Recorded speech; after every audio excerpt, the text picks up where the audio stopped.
Hello everyone, welcome to ACE Online and welcome to daily current affairs session. So we will see what are the articles that we are going to discuss. So there are less number of articles, as I said earlier in the sessions, that because of elections there won't be any new government initiative, that is because of the model code of conduct that is in place because of election commission has been announced the elections, right. Anyway, we have certain articles which are very important. First one we will see about AFSPA Act, Armed Forces Special Provisions Act. So we will see the details when it was came into the picture and what actually the role of AFSPA Act. Second one from the economics, right. So very important article this one, not related to the data. We have the the Hindu article or many of the newspapers has published this, that there was a spurt, there was a high growth in the February month, but that growth is not important because that is displayed every month. What are the statistics that are per year will become more important, but the provisions under it, what are these 8 core industries, how it is measured, those we will see here. So it will take a little bit detailed discussion. Then Agniveer scheme, which was announced during COVID times but came into the picture in 2022. So there was again statement from the Ministry of Defence that yes, we are ready to modify it if necessary. So that's why we will see that article as well in detailed discussion. And then START program of ISRO from Science and Technology. So this is from S&T, right. Then 2023 Cyber Security Readiness Index. So very briefly we will see it because this was released by Cisco, right, the company. So it may not be very important, but yes, sometimes in the lower level of exams there is a chance of asking about this. Next, very important, Food Waste Index report of 2024 given by United Nations Environment Program. So this becomes important. So these are all the articles that we are going to discuss for today, right. So in case of any doubts, you can, very good evening, welcome to the session, Malini, Srinath and Oindila. In case of any minute doubt also, please do ask here, so I will discuss it again, right. So the first article, AFSPA Act. Why we have taken this article? There was since 2 days, since yesterday there was a lot of articles related to this AFSPA. Union Minister Rajnath Singh has announced in the Twitter that yes, the armed forces if necessary, it is not related to Agniveer. So it was announced that they are going to enhance or remain this AFSPA Act in Nagaland, Arunachal Pradesh. So please don't confuse with this. So there is the Agniveer scheme in the next article, that was of Ministry of Defence, but this is of Union Ministry of Home Affairs, has said that they are going to extend the AFSPA Act in Nagaland and Arunachal Pradesh for 6 more months. No need to worry, we will see what actually is AFSPA Act, what is the details about it and why they have extended also, we will see, right. So the context that we are taking this article is AFSPA has been extended in Nagaland and Arunachal Pradesh. Now the question comes, what actually is this AFSPA? The full form is Armed Forces Special Provisions Act, right. So we have armed forces of Central Armed Forces, we have CAP, Central Armed Police Forces, Assam Rifles. Within CAPF we have Sashastra Seema Bal, then CRPF, Central Reserve Police Forces, right, Central Industrial Security Forces. We have number of armed forces which are acting in India, throughout India. Now before going why this AFSPA Act, let us discuss a little bit background about India's volatile condition in certain regions. After independence or even during British times, India was having lot of tribes, right, and they claimed lot of territories in India. Even small territory is claimed by certain tribes that they want a separate state. You can take example of Bodos in Assam region or the northeast region. They want separate state, right. So if you keep up giving those things, they may ask separate country also. India is a very diversified country, taking from south to north, east to west. So there is lot of tribes, lot of cultures. That's why certain regions are always in volatile condition, especially of northeast, because of claiming different states that they want.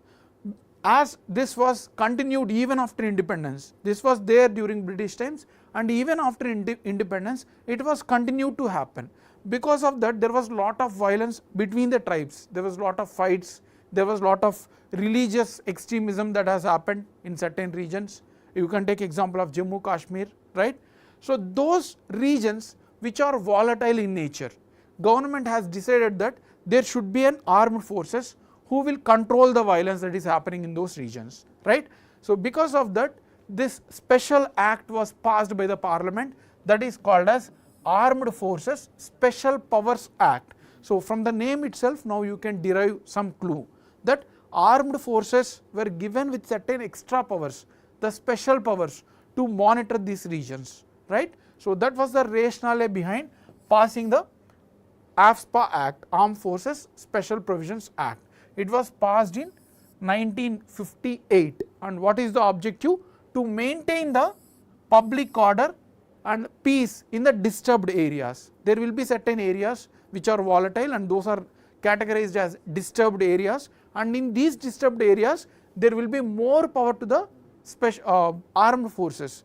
Usually the law and order is under the state police, the state government whatever there, so it is under the state police according to the 7th schedule of Indian Constitution. But in these regions there will be more power to armed forces to control the violence there. So that is the objective, the basic objective of the act, okay. Now this AFSPA cannot be declared in all the regions, that was clearly mentioned in the act. Only once an area is declared as a disturbed area, then only this act will come into the picture. For example, take southern states, you can take Andhra Pradesh, Telangana, there is no declaration of disturbed area there, then government cannot deploy AFSPA Act. Only once there is a disturbed area declared by the government, then only they will be able to deploy this act and give more powers to the armed forces, right. So that is about this basic provisions. Now as I said, there should be a disturbed area to deploy this act. Now who will declare this as a disturbed area? That will also be asked in the exam. Any area in India can be declared as a disturbed area by the central government, that is president also can declare, then governor of the state,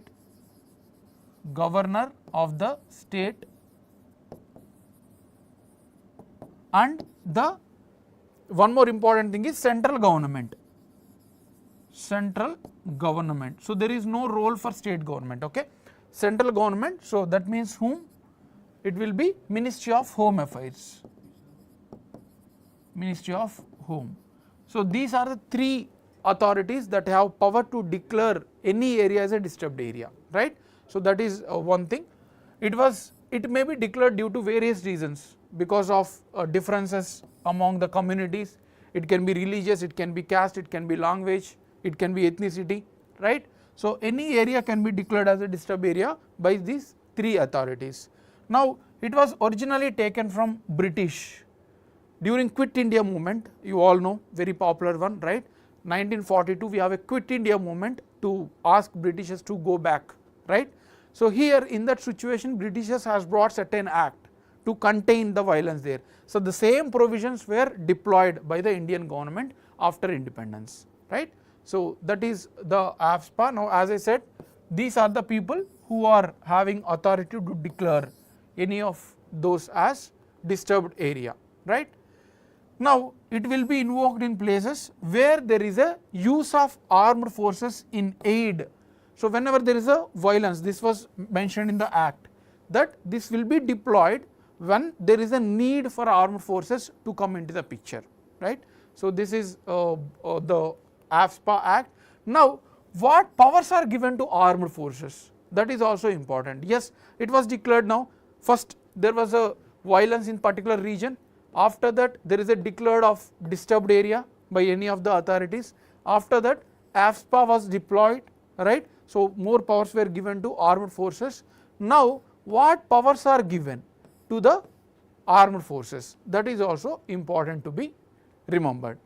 First one, to prohibit gathering of more than 5 or more than 5. So this power is given to the armed forces. Nobody can congregate at one particular place beyond 5 persons. So this is given power to the armed forces.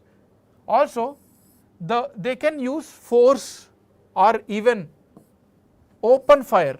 So the armed forces, if they think that there is a need of containing the violence, they can even fire, right? They can use the force, the bullets.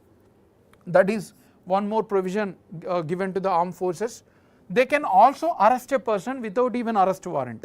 Now usually if the police or armed forces, if they want to arrest any person, they need to show the arrest warrant. Without that nobody can arrest. But here in this case, if there is an AFSPA in that particular region, the armed forces can even arrest without arrest warrant, right? So this power is also given to the armed forces. Next, they are immune for any prosecution.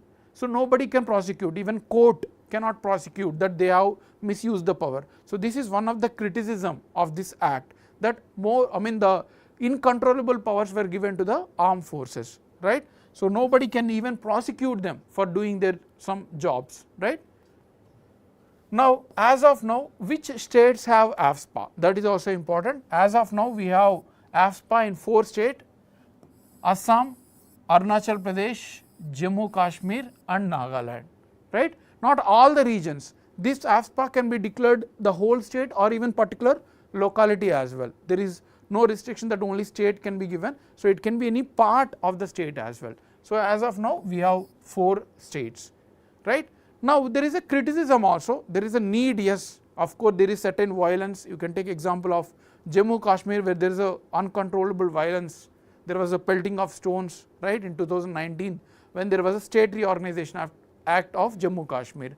So there is a need, yes, because of to contain the violence, but there was also an instances where the police forces, the armed forces has misused. They have conducted even heinous crimes like rape, right? So that was proved by many of the studies, including Jeevan Reddy committee.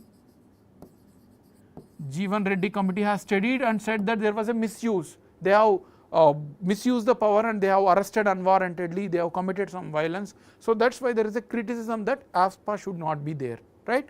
But we have to see in the future how it can be removed, what type of measures can be taken, right? So this is about the AFSPA Act. Yeah, hi Rajkumar, any doubts? So we have discussed the context, why which states has been extended, and we have seen what actually is AFSPA Act, how the power is given to armed forces beyond the state police forces, right? And what powers the armed forces are derived from this particular act and who can declare. So all these things, it is very, very important for our exam. Any doubts in this?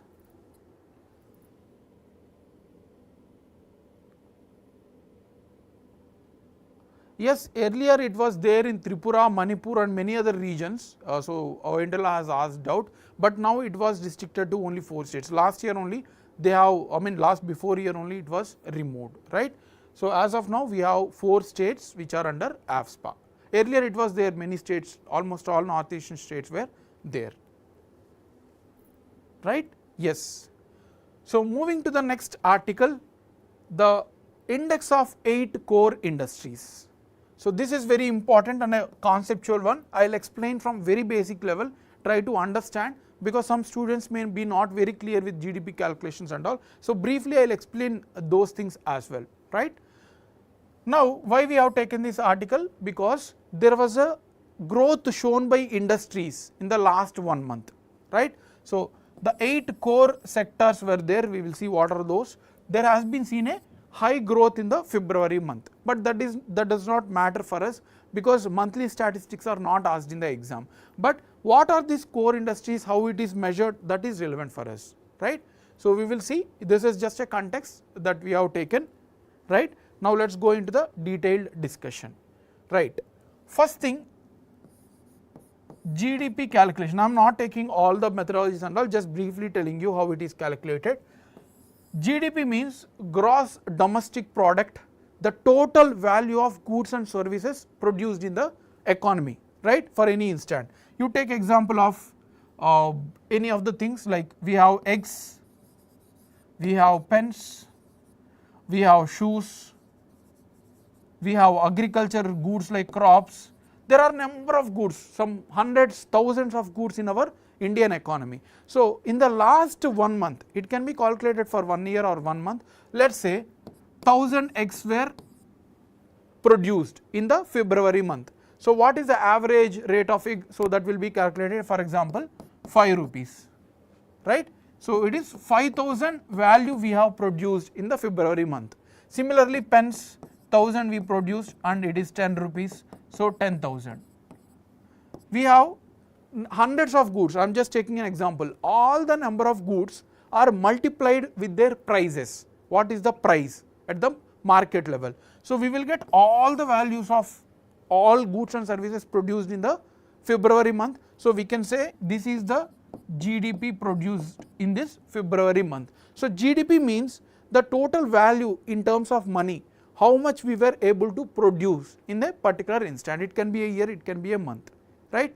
So this is called as the GDP. It is nothing but number of goods multiplied by their prices, and adding all those things we will know what amount of GDP we have produced from India. That is GDP. Is this clear? Now if it is clear, if it is the GDP, now within this GDP calculation, this is the total GDP, I am just taken as an example. Now if this is the total GDP, we have a 8 core industries. In the GDP, the total GDP it categorized into, in the economy we have primary sector, and then secondary sector, and then tertiary sector. So primary sector we have agriculture, all the goods related to the agriculture, fisheries, mining are added into the primary sector, and then secondary sector comes of the manufacturing, the industry part, right? Textile you can take, oil resource, electricity, those are all comes under the secondary. And tertiary is service sector like hotels, restaurants, right, education. So these are all comes under the tertiary sector, right? So this is the three categorization of economy. Now within that we have a industry sector, that is secondary. We have number of industries again, and within that there is a 8 core industries. They are called as the core industries because the Indian economy mainly runs on these industries. So now you can come back to the context, index of 8 core industries, that is what we are discussing. We have a GDP, we have a different sectors, within that sector we have an industrial sector, manufacturing, and within industry sector there are 8 core industries which are playing a significant role in our India's GDP growth. That is why we are taking this as a separate one. We are just to assume the country will know every month how these 8 core industries are playing a important role. If there is a decline in the growth, then immediately government will come into the picture, they will take measures. So index of 8 core industries is nothing but how the industries are contributing to GDP in that particular month. It is released every month about these 8 core industries, how they are performing in terms of GDP growth. Now what are these 8 sectors? We have seen what is index of 8 core industries. It is nothing but some weightage is given and then calculated how GDP has pumped up through these 8 core industries. That is called as the 8 core industries, the index of 8 core industries. Now what are these 8 core industries? So this image is not very clear, so you can see here itself. First one, coal. First one is coal. This is one core industry. Next comes the crude oil. This is the second core industry. Third, natural gas. This was many times asked in the exam. These 8 core industries you have to remember. Natural gas. Then comes petroleum. 4. Then refinery products. 5. Fertilizers. 6. Steel. 7. Cement, so electricity. 8. So here petroleum and refinery products are taken together, fine, anyway, and then fertilizers, steel, cement and electricity. So these are all the 8 core industries to Indian economy which are contributing for the higher GDP growth. That is why there are many other industries also, but those are minor role, they are playing very minor role. These are all the major role that they are playing for our India's GDP. That is why every month we will calculate it in terms of index of 8 core industries. So this 8 you have to remember. Now this is prepared every month. This index of 8 core industries are prepared every month how they are performing, and who publishes this? That is also important. Office of Economic Advisor under Ministry of commerce. So this index of 8 core industries is published by Office for Economic Advisor under Ministry of Commerce and Industry. So this is also important. So we have a number of other industries also, but these 8 core industries together have 40.27% weight for our industrial growth. So there are many other industries, thousands, hundreds of industries are there. Those are all in minor, like 1%, 2% they are contributing, but only these 8 industries itself are contributing for 40.27% of the total manufacturing sector. That's why we have taken this as a separately, right. So 8 industries contributing for 40.27%. Now what are their weightage? Index means it is not about just giving single weightage, it is like electricity weightage is given some higher, so some other industry has given certain lower. Based on their importance, we have given different weightages to those industries. So highest we have petroleum and refinery production. This industry has the highest weightage in the index of 8 core industries because of this higher utility. You all know petroleum is required for vehicles, industries, everywhere we have, we need petroleum and refinery products. So that's why this has the highest weightage, and then electricity has the second highest weightage. At least top 3 you need to remember, and the third is steel production. This industry has the third weightage, and least also you need to remember. Fertilizers has the least, 8th rank, and after 4th, 5th, 6th you can also remember if you want coal production, crude oil production, natural productions. So these are the 8 core industries that are performing an important role for Indian economy. That's why we are measuring. Now as coming back to the context, we can see that this 8 core industries has their increase their contribution, 6.7% growth was seen in the February month. So this is about the index of 8 core industries, very important article, and you can also see these 8 categories, 8 index core industries can be categorized into 3: manufacturing, mining and electricity. So even primary sector mining was also considered here. That means it is not about primary, secondary, tertiary, but what is playing in industries. So this highest were given to manufacturing. Of course manufacturing, this is a secondary sector, most like you can take example of steel, petroleum, all these things comes under the manufacturing. Next is mining, coal, right. So this is 14%, and finally electricity, which is having 7.99. This may be not that important, but these 8 industries are very important to be remembered. Any doubts in this?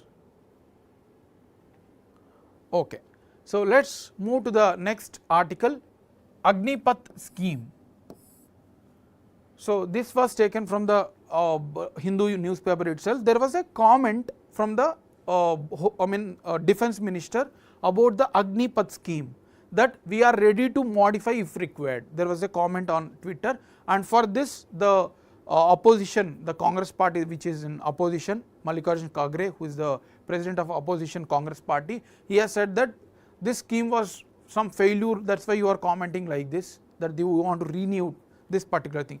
Apart from politics, we no need to worry about that, just the context is this, right. There was a proposal from the defense minister. Now what is Agnipath scheme? Before going into this, I want to tell you the situation of defense expenditure of India's total defense expenditure, that out of total defense expenditure that we are giving for a specific defense sector, almost 40% are going for pensions and salaries. So what, unlike other countries like China, we are not giving funds for infrastructure creation like roads or technology deployment or the missiles, whatever. This is only 60%, but rest of the 40% are wasteful expenditure, because it is just salaries and then pensions for the people who are working in the defense, right. So that's why government's main aim here is to get the people at the young age who want to work for without any pension for a certain temporary period, and the money can be saved. This 40% can be reduced to 30%, 25%, and remaining funds can be invested in the infrastructure creation. So that is the objective of the scheme, that presently we are spending more money in terms of pensions and salaries, right. So that is why this was introduced in 2022, right. So the main objective is to deploy the young persons starting from 18 years age till 22. The young person should be there in military, and of course the expenditure on salaries and pensions will be reduced. Those saved money will be spent on defense only, but creating infrastructure like roads in the borders or deployment of new technologies. That is the objective of the scheme, right. Now certain facts are there for us to remember from this particular scheme.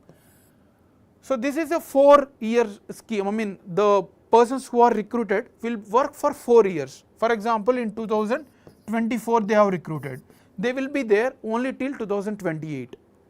Starting from they will be recruited at 7.5 years. I mean, the eligibility is those age whose lies between 17.5 to 22. So in between that they will be recruited, and whoever are recruited will be trained for 6 months. The training will be for 6 months, and rest of the 4 years they have to work, right. So total 4.5 years they will be there. 6 months will be for training, and rest of the 4 years for working in the various sectors. It can be Navy, Army or Indian Air Force, anywhere they may be deployed based on their training given to them. As of now, except technological things like where technology oriented, like civil engineers are required, electrical engineers are required, except those situations in all the defense sector, we are deploying this Agniveers. The people who are recruited through Agnipath scheme is called as Agniveers, right. So this is the thing, and once the 4 years is completed, out of the total recruitment of that year, for example 1000 Agniveers were recruited, out of that 25%, that means 250 members in that particular year recruited. Every year of course 25% will be taken. The 250 members will be deployed as a permanent employees based on their merit.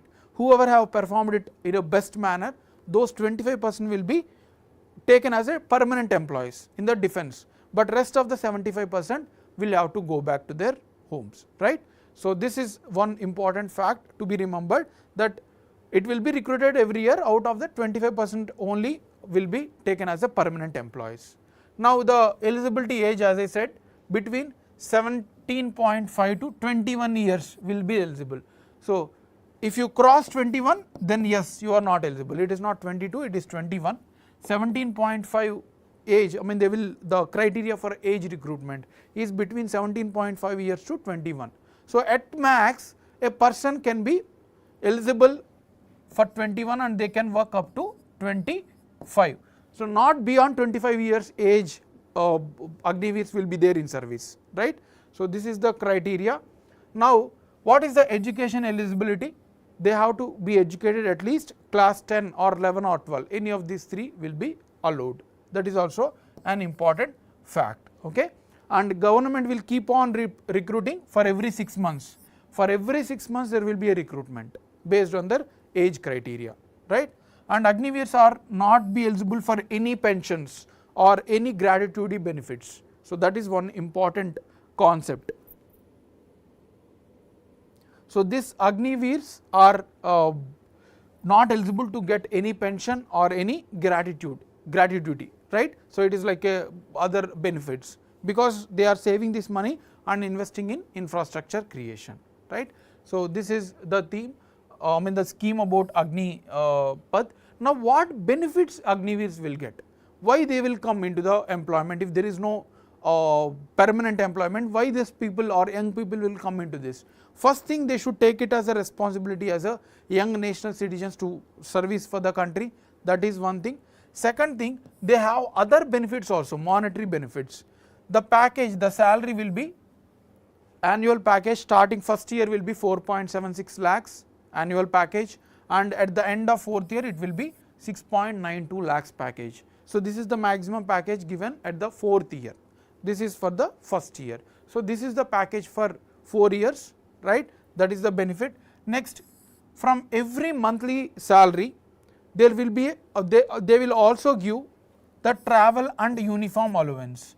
So in addition to their monthly salary, there will be travel and uniform allowance given by the Ministry of Defence. That is other provision.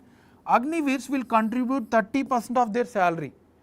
Out of that package that year, 30% they will keep separately. They will not directly give it to the Agniveers. 30% of salary is kept aside.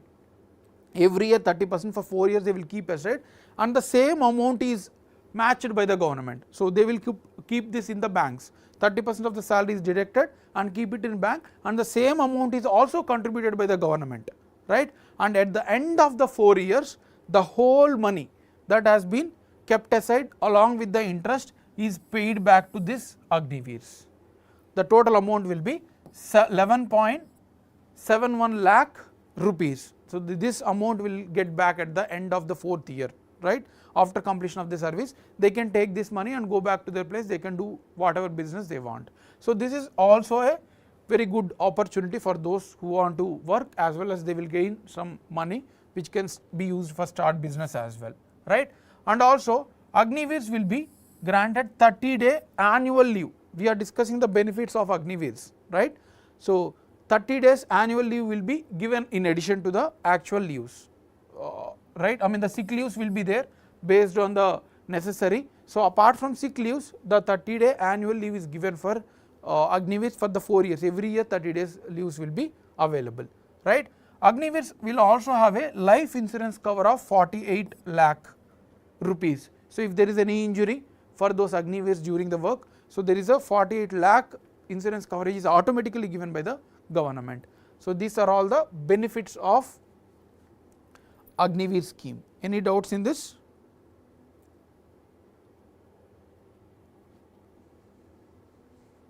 Okay, right. So that is about the Agniveer scheme. We have seen the context, and then we have seen what actually is Agnipath scheme, and then we have seen the benefits that Agniveers get from this particular scheme. All these numbers are very, very important to be remembered for the exam, right? Next article, Space Science and Technology Awareness Training 2024. Space Science and Technology Awareness Training, right? So 2024. The name itself is giving some clue. You have to, that's how you need to observe the statements. That's how you need to remember that themes. Space Science and Technology Awareness Training. So it is giving some training related to the space and to someone else. That's what the clue we can get. Anyway, we will see in detail. The context is this: Indian Space Research Organization ISRO has announced a new introductory level online training program, right? This was already there, but for 2024 ISRO has announced this scheme. The features and all we will discuss, but just understand that this was declared or announced by ISRO that they are going to give certain training to someone else, right? Who are those, that we will see here. About START 2024 program, so I am calling it as a shortcut here, Space Science Technology Awareness Training as START 2024, right? So it is an online training program, not an offline one. It is an online training program related to the space science and technology. Now you understand, most of us has educated in very technological things, I mean technical things like civil engineers, we have mechanical engineers, we have, right, we have physics, we have chemistry, but we are still preparing for government exams. Leaving our expertise behind, we are preparing for government exams. So that means lot of technological knowledge that we are producing are being wasted by our, it can be called from government or people or ourselves, right? So here ISRO is encouraging those people from student life itself. From the student life itself, they are encouraging to come into the space. They will teach using their ISRO scientists as well as the government scientists who are in different universities. So this scientists will give online training to the students of graduation as well as, yes, so graduation as well as undergraduates and postgraduates. Those students who have completed the graduation or still under graduation, so those people will be trained by the ISRO scientists as well as the government university scientists, so that their interest towards the space will increase and India's space growth will spur in the future, because these people will become interested in that and they will try to learn this, and of course they will come into this field only, right? So that is the objective of the scheme, and this was launched starting from April 1, 2024 to May 2024. So this is the about the aim of the scheme. Main goal is to attract young scientists or young students into the space. That is the main objective, right. So that is very direct scheme, there is not too much to discuss. Who launched, what is the objective, that will be sufficient, who are eligible. So that is sufficient for our exam. Next article, Cyber Security Readiness Index 2023. Okay, thank you for the response on Indula and Malini. So as you don't have doubts, I am moving ahead to the next article. So Cyber Security Readiness Index 2023. The context is very simple. By the report, only 4% firms, the companies, IT companies or whatever all the companies are ready to tackle the cyber security risks. Cyber security risks means those online frauds, online containment or online challenges given by some fraudsters to the companies, like hacking the data or maintaining certain malignant data that can be harmed the networks of the companies, right. So those are all comes under the cyber security, and the report said that only 4% firms, out of 100 firms only 4 are ready to tackle this challenge, rest of all 96% are in not able to handle that. So this is what the report said. Now who releases the report, what they said is also important. This report is given by Cisco Systems Inc., right, an US company which is also in India, very popular one in terms of networking, right. So this report is given by Cisco Systems Limited. Now the report said that the enterprises continue to target with variety of techniques, the whatever the mischievous things, the people who are involved in cyber frauds, they are continues to target this using phishing, ransomware to collect money and cripple the companies. So that's what the report said, right. So only 4% are ready. Now all the details that are not very important given in the report, but anyway there are 2 words mentioned there about phishing and ransomware. So phishing means, here you can see it is a situation where the fraudster will collect all the data, software or mails, whatever the data. So there will be some confidential ones and then they will monetize these things, right. So phishing is a situation where they will acquire the sensitive data such as bank accounts, all those things without their consent, right, that is called phishing. And then ransomware means they will hold certain key, I mean the passcodes, or they will change all the codes and they will use the new code, and when they pay back the money that they demanded, then only they will give the code, right. For example, I am hacking one computer, so I will change the password and I will ask the owner to say to pay 1 crore, then only I will pay the key. So until that it will completely be blocked, right. So nobody can work on that particular software. So this is called as the ransomware, right.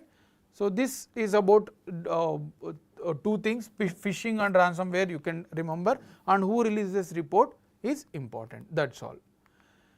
Next and the last article for today, Food Waste Index Report. Food Waste Index Report. So the report says that households across the globe wasted 1 billion meals in a day. 1 billion means you can take 100 crore, right. So 100 crore meals every day, it is not the overall, every day around the world we are wasting 100 crore meals are being wasted. This was noted from 2022 data by Food Waste Index Report, right, which is a huge number, and this is in the backdrop that every year 783 million people are struggling to have a food, right. So there are 783 million people who are struggling for food, and every day we are wasting 100 crore meals every day, right, multiplied by 365 you can understood how huge it is. So never waste a food, right, when you are throwing food, try to understand the people who are struggling out of hunger, right. So this is the context. Now who released this report, that is important for our exam. It is released by United Nations Environment Programme in coordination with Waste and Resources Action Programme, an UK non-profit organization. We will see what actually is UNEP, which is very important for our exam, but this is a private NGO, that is why we are not discussing here. Just remember that it is a UK based NGO, okay. right? And this report was released yesterday ahead of International Day of Zero Waste. We are celebrating International Day of Zero Waste on March 30, and this report was released ahead, right? Now what provisions, there are certain provisions if you are writing especially the subjective exams like civil services mains or ABPSC group 1, whatever state PSC group 1 mains. So this becomes very important data. For prelims who are writing only prelims like the lower level of exams, you can just remember who released the report and what is the wastage it was said. So this data is not very important, but for people who are writing mains this becomes very important. So total there were 1 billion tons of food waste generated, accounting for 132 kilograms per person. So every person in a year they are wasting 132 kgs of food that they are wasting per head. So very difficult to even digest to hearing this news, right? So every year we are wasting this amount. Then out of total food wasted, the most of the thing came from household. 60% of food waste came from the household, the normal households, the consumers, and rest it came from 28% from the food services, the restaurants and the retailers 12%. So households, we ourselves are wasting 60% of food, and only 4 G20 countries and 1 European Union has the proper sources to track the food waste. Other all countries don't even have where food is going. So it is completely out of box, right? Now one more important provision that was noted here is the hotter countries which are located between the tropics, this region, the tropical region. So these are the countries which are wasting a lot of food because the temperature is very high, isn't it? And food get easily palatable and wasted. And whereas the cold countries, they can eat for longer period because the colder temperatures will protect the food, but whenever there is a hotter temperature, then that will be lost, right? And food loss and waste generated annual, it also what you call leading to the greenhouse gas. Whatever the food that is being wasted, we are throwing it, and because of that excess heat is being generated, and that is contributing for the global warming as well. Total 8 to 10% of global warming is out of food waste. So other important provision, and the total value of waste is amounted to be 1 trillion, right? So $1 trillion amount is getting wasted, right? So these are some of the data. Now what suggestions it has given? It has given 2 important suggestions: expanding and strengthening infrastructure, the cold storages where we can save the food, right? And also be given to certain regions in the day itself, rather than wasting it, we should give it to the people who are in need. Fine. So that is about the report, and now we have United Nations Environment Program which has given the report. That is also important for us. So this is an United Nations body which takes care of environment related activities. This particular organization take care of all environment related activities like climate change, emission of gases. So that is the duty of this UNEP. It assists developing countries in implementation of environmental treaties. We have a number of environmental treaties and policies, right? Like you can take example of global climate change agreement, Paris agreement. So such type of agreements it helps developing countries to implement them, and this is headquartered at Nairobi in Kenya. Nairobi in Kenya, that is also important. And this organization came into existence in 1972 through United Nations Conference on Human Environment. There was a conference that was held in 1972, and through that we have established the United Nations Environment Program. And finally, this UNEP along with World Meteorological Organization have established Intergovernmental Panel on Climate Change in 1988, which collects the data related to the environment and gives reports every year, right? So that is about today's articles.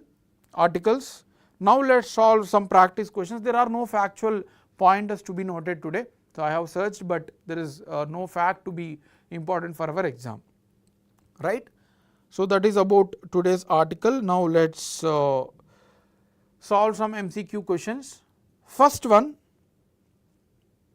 with reference to Armed Forces Act, which of the following statements is or correct? So, we have discussed ASPA Act, isn't it, in detail. Now, let us see how the question is framed.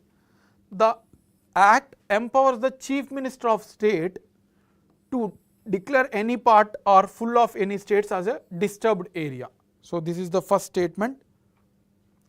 Second, the Act empowers security forces to arrest anybody even without a arrest warrant carrying out searches without the consent. That is the second statement. Third statement, the Act does not explicitly explain the circumstances under which the part of state can be declared as a disturbed area. So, the Act does not explain in which situations it can be declared as a disturbed area properly. So, these are the three statements.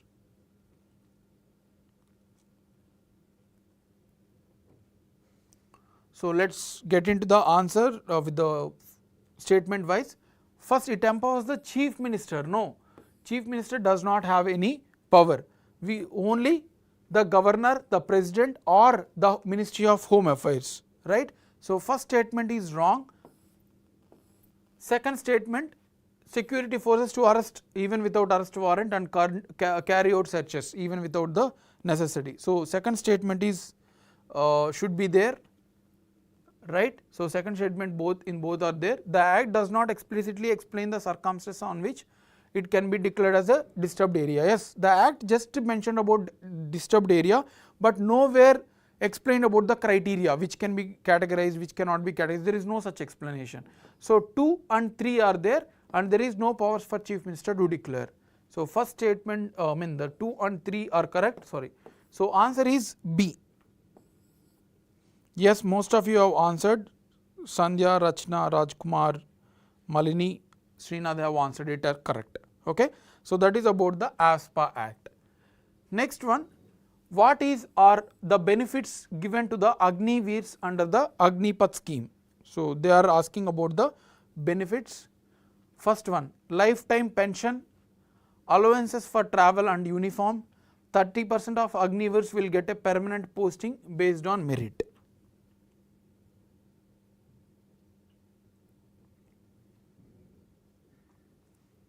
So, these are the three. Now, they are asking what are all they will get. First one can be blindly eliminated, we have seen that is the purpose to remove this, right.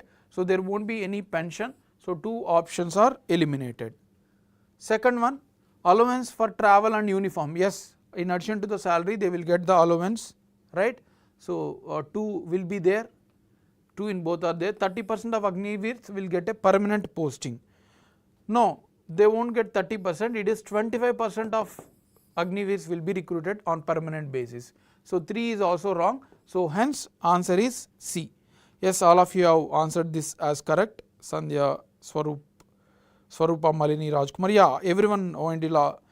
2 is not B, it is not third Srinath, the only it is 25% will be allowed, right. So, others have answered it as correct. Next, Start 2024 program is an initiative of which organization they are asking? Ministry of Education, Atal Innovation Mission, India Space Research Organization, Defence Research and Development Organization.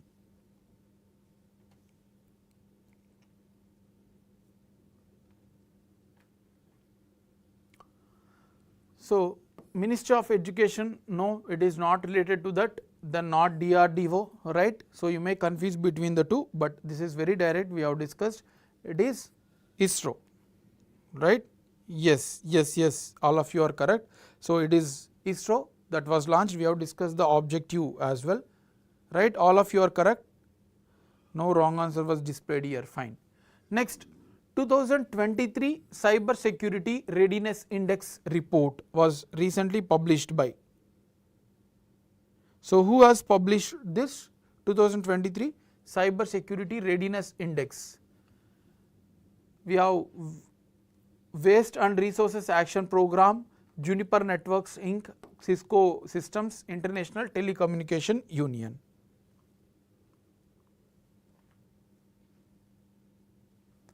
Right. So, it is not Waste and Resources Action Program, that was a waste report that we have seen, right.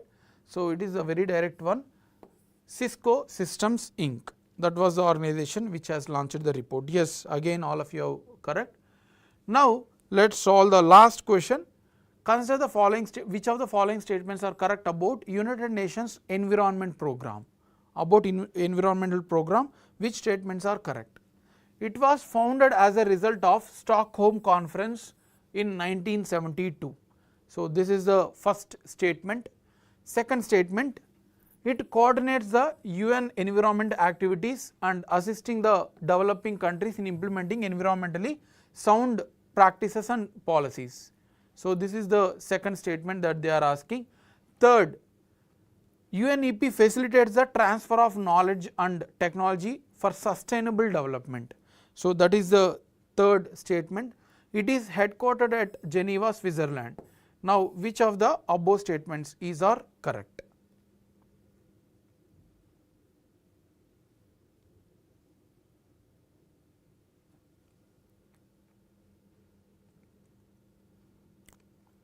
Fine.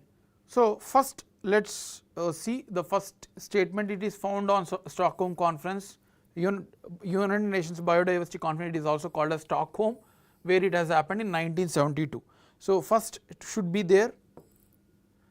Next, second one, it assists countries in developing environmental sound practices, very generic. Such type of statements you should take it as correct.